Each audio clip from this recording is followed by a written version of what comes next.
Yeah, and that makes me wonder, how do you guys do it? Those importing from Nigeria, Ghana, Cameroon, UK, and other countries, how do you guys do it? How do you make up for your losses? Because definitely you're going to experience that loss. Mini importation looks like easy money, right? Order cheap products, sell high, and boom, profit. What if I tell you there are things nobody told you about this business? Hidden struggle, the losses, the frustration, and definitely what I ordered versus what I got. If you're a business person, if you're an online shopper, if you're shopping for personal items directly from China without any inspection, or are you planning to start up your importation business in this 2026, please kindly watch this video from beginning to end. I will be exposing some real difficulties, the struggles, the disadvantages that are into this importation business that no one ever told you. Please do not screw so you don't learn the hard way. Hey lovelies, welcome back to my channel and thanks for stopping by.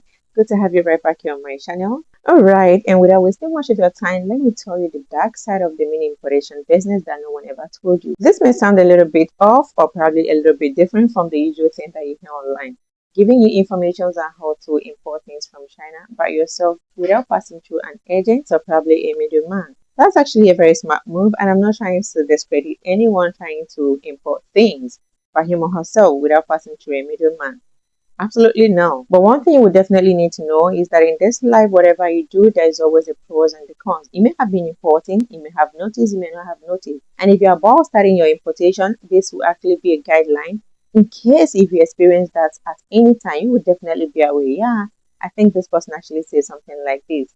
Yeah, so here are some of the things I want to list out for you that no one ever told you. And number one on the list is what I ordered versus what I got. I know this might not sound strange to you. It's actually a very common thing you may have heard or probably seen on the internet. People complaining about some of the items they got in China, which happens not to be exactly what they saw online. Then upon arrival, it was totally different thing. So in this situation, what are you supposed to do? I'm honestly making this video out of experience, and I've actually lived in China for years, so I know certain things that are very common with Chinese. Some could be very nice, some could be very, very selfish. This is something common that most of us almost experience in China.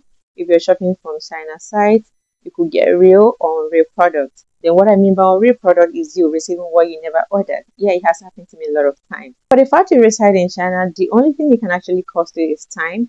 You're walking down from your apartment down to Kuaidi. That's a delivery company where you can send it back to the supplier who sent it to you.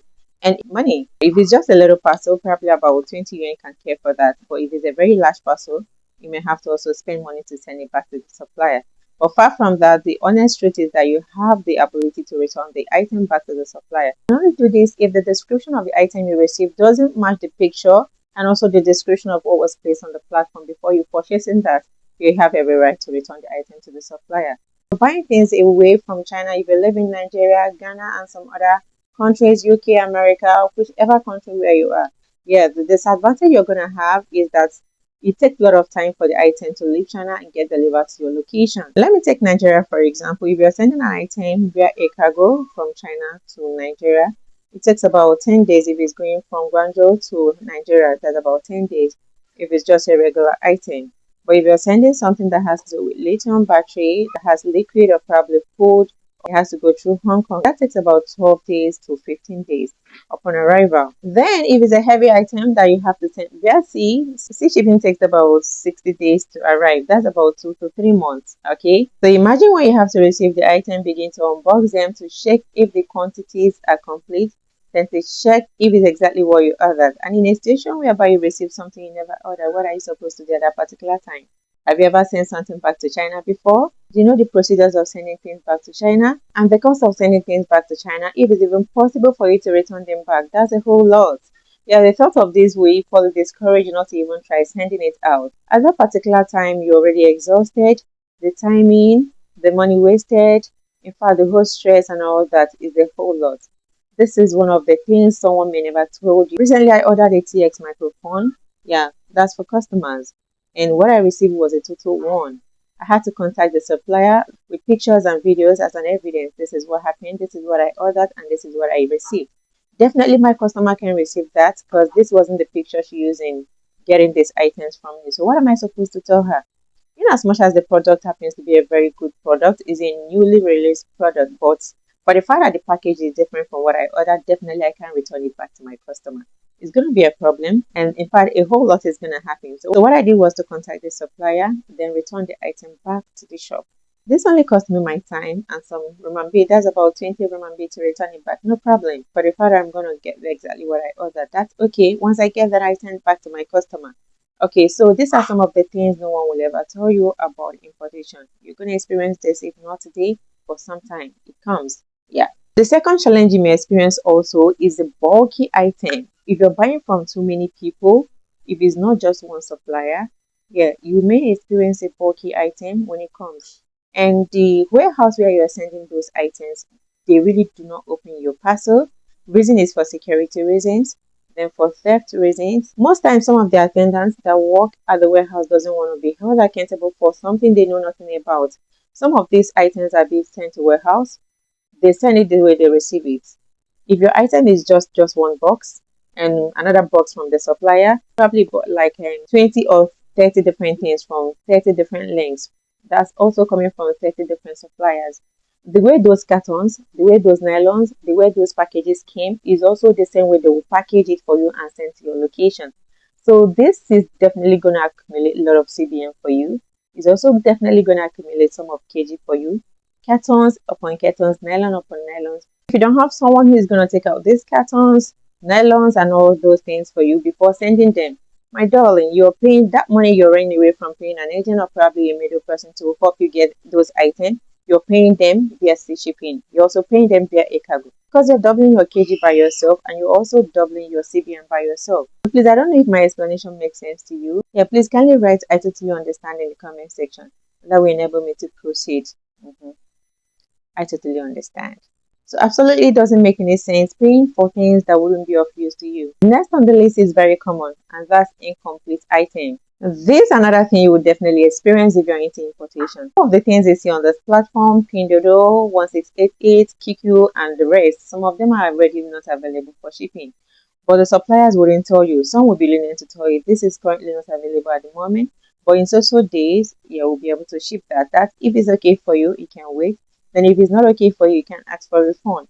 That's very okay. Some will be lenient to tell you. Then some may not be lenient to tell you. For example, you want to place an order for this board and the total quantity is 50 pieces, right? Yeah, the person might have like 35 pieces to deliver at that particular time. Then 15 pieces is unavailable at that particular time. Let's not talk about the colors for now.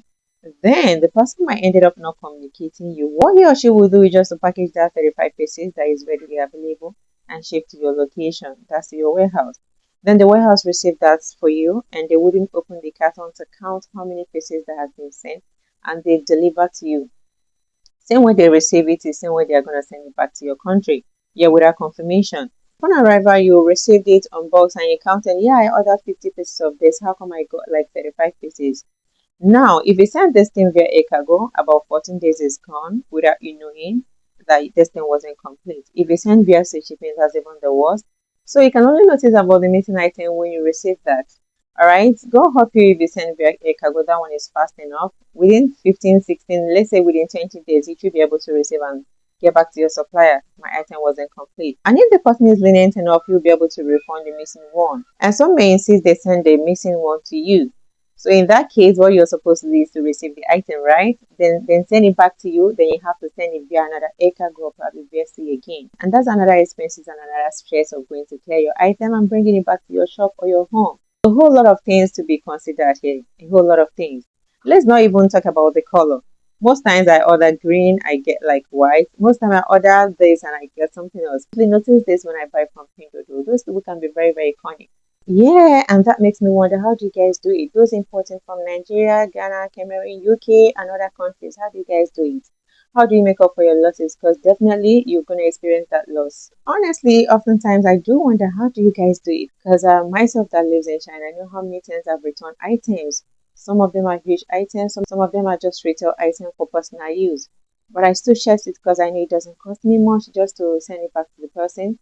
But if you're overseas, that's away from China, how do you guys do it? Yeah, I'm not trying to like discourage you not to go into importation, mini importation, not to use someone who is going to guide you through or probably is going to help you get all those goods and ensure that, yeah, if there's any loss, if there's any missing item, the person should be able to be accounted for it. and the person should be held accountable for that. But in a situation whereby you're doing all that by yourself, if there is loss of item, if there is missing item, there are damages, definitely the person will be able to come in as an agent and equally help you to care for those ones. If there are the ones he or she has to replace, yeah, definitely the person has to do that. I know how many times I've replaced items for my customer.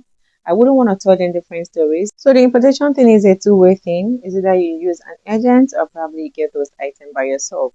Yeah, if you're an importer, if you're a business person, or probably you're a shopper, and if you've experienced this issue, please can share your experience with us in the comment section. And if you also want to ask some certain questions from me, please kindly drop it in the comment section. I will be able to respond to that. Thanks for stopping by. And if you want me to do more of this video, this is just number 3. I wouldn't want this video to be very lengthy, so I'm gonna stop here. And if you want me to continue, please kindly say that in the comment section and I'll be able to give you more hints on some dark side they never told you about importation and all of that. Yeah, thanks for stopping by once again and see you guys in my next video.